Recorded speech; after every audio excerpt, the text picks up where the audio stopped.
নিজের হাত যদি বারবার ব্লেড দিয়ে কাটা হয়, তবে তুমি যাকে চাও, তুমি যাকে ভালোবাসো, সে কি তোমার হয়ে যাবে? বর্তমান জেনারেশনের মধ্যে যদি আপনি একটু ফোকাস করেন, তবে আপনি দেখতে পারবেন 100% ছেলে মেয়েদের মধ্যে 40%-এর দু হাতে ব্লেডের কাটা দাগ।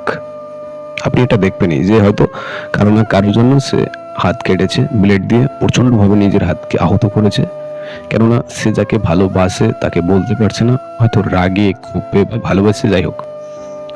তো বর্তমানে যারা আমার এই ভিডিওটা দেখেছো, তারা হয়তো আমার কথা শুনে তাদের দু হাতে যে কাটা দাগ আছে সেটার দিকে একটু তাকাচ্ছ যে কেন কাটলাম। কাটলাম তো যাকে ভালোবেসেছি, যার জন্য কেটেছি, সে কিন্তু আমার হয়নি, তাই না বন্ধু? ধরো আমি তোমার জন্য ছোট একটা এক্সাম্পল দিচ্ছি।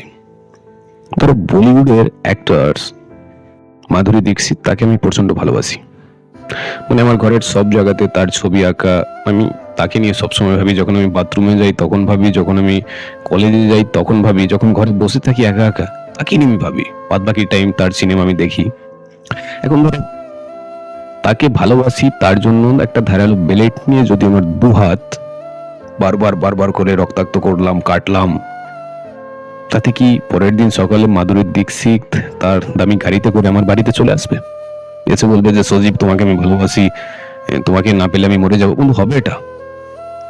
মানে তুমি যাকে ভালোবাসো, যাকে বলতে পারছো না, সেই রাগে ক্ষোভে তুমি তোমার হাত কাটছো, আর তুমি ভাবছো যে হাত কাটলেই বুঝি সে তোমার হয়ে যাবে। মানে আমি তাকে কত ভালোবাসি, এটা একটা ভালোবাসার প্রমাণ, তাই তো? কিন্তু হাত কাটলেই কি তুমি তাকে পেয়ে যাবে বা সে তোমার হয়ে যাবে? তোমার হাত যদি তুমি ব্লেড দিয়ে কাটো, তবে কষ্ট তুমি পাবে, তোমার শরীর থেকে রক্ত ঝরবে, বা তুমি হাসপাতালে ভর্তি হয়ে যেতে পারো, বা রক্তক্ষরণের জন্য তোমার মৃত্যু অবধি হতে পারে। এতে ক্ষতি তোমারই হবে বন্ধু, কিন্তু তোমার জন্য অন্য কারো, যাকে তুমি ভালোবাসো, আরো কিছু যায় আসবে না, বা পাড়া প্রতিবেশী বন্ধু বান্ধব, এদেরও কিছু যায় আসবে না। সবাই এটাই বলবে যে ছেলেটা পাগল হয়ে গেছে, পাগল হয়ে হাত পা কাটছে। বন্ধু, হাত কাটলেই কি তুমি তাকে পেয়ে যাবে?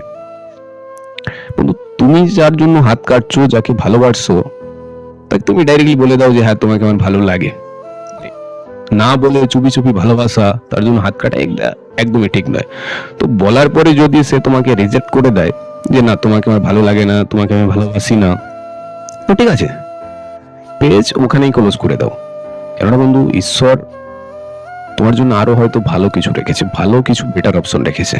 তাকে তুমি প্রপোজ করেছে, সে রিজেক্ট করে দিয়েছে, হয়তো তারও চাইতে ভালো সুন্দরী শিক্ষিত মেয়ে তোমার